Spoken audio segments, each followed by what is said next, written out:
Having a premier catcher in the MLB in 2022 is a very hot commodity. I say premier catcher, and many of you probably think of names like JT Realmuto, maybe even Will Smith, and Adley Rutschman. He's proving dividends as a rookie over in Baltimore, and he's likely to grow into perennial all-star at the catching position. One thing that those three players have in common is that they're all top 5 in WAR as a catcher in the MLB. Just barely on the outside of this top 5 is Seattle Mariners catcher Cal Raleigh. And what Cal does better than every other catcher in the MLB is hit absolute nukes. Cal is the league leader in home runs at the catching position with 22. He just hit one in the top of the 11th. My jaw dropped. Absolute nuke, the big dumpy. But Cal, from being DFA'd at the beginning of the season to being called back up because Tom Murphy went on the shelf, to now being the everyday Seattle Mariners catcher, Cal is proving to be a very integral part to the Seattle Mariners lineup, and likely will continue to do that into this postseason push and into next year as well.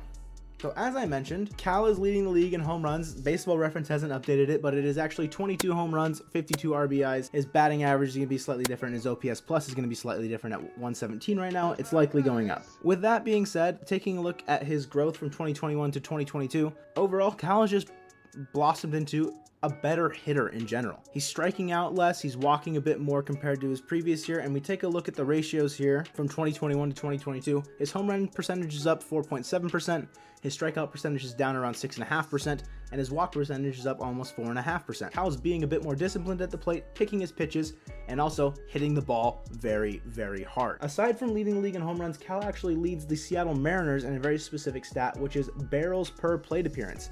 That's right, Cal is hitting the ball on the barrel more than any other Seattle Mariner, more than Julio Rodriguez, and he's hitting 9 barrels per plate appearance, percentage-wise. He is second in max exit velocity at 114. Julio's got 115, and his average is 90.8, just slightly behind Julio Rodriguez. Cal Raleigh rakes, and he gets the barrel to the ball better than any other Seattle Mariner. Another interesting thing about Cal Raleigh is that he is a switch hitter, so he can hit from both sides of the plate. So far this season, he has hit 19 home runs from the left-handed side of the plate against right-handed pitching, so that is obviously his power side. That is not to say that he cannot hit from the right side though, as he's only hit 3 home runs. However, he is hitting 243 as an average. Granted, it's only 74 at-bats, so it's a little bit less, but his strikeouts and walks is a lot better against left-handed pitching. He's walked 13 times, only struck out 24, whereas against right-handed pitching, he has struck out 74 times. 50 more strikeouts and just under 160 more at-bats. So Cal can swing it from the right-handed side. It's just sometimes he needs days off, and that's likely against a left-handed pitcher. Heading into the playoffs, I would be willing to bet that Cal will see a bit more left-handed pitching than he did in the regular season, and I hope that his 243 batting average in 74 at-bats can still shine through in this September playoff push. Another great thing about Cal Raleigh this year has been his impact behind the dish. Anytime a pitcher is getting interviewed, they always bring up Cal Raleigh and how he is such a great presence. George Kirby said in his dugout interview on National Baseball Night that Cal does his homework. He knows everyone's arsenals really well. He's not afraid to go have a mound visit with any pitcher on the staff, whether that be in the rotation or the bullpen. Cal knows exactly what each pitcher needs night in and night out. His fielding percentage is .994 over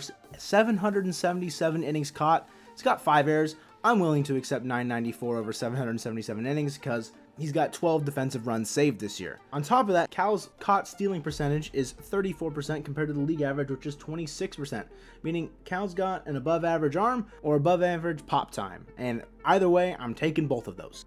Heading down the final stretch, Cal really stretches out the Seattle Mariners lineup.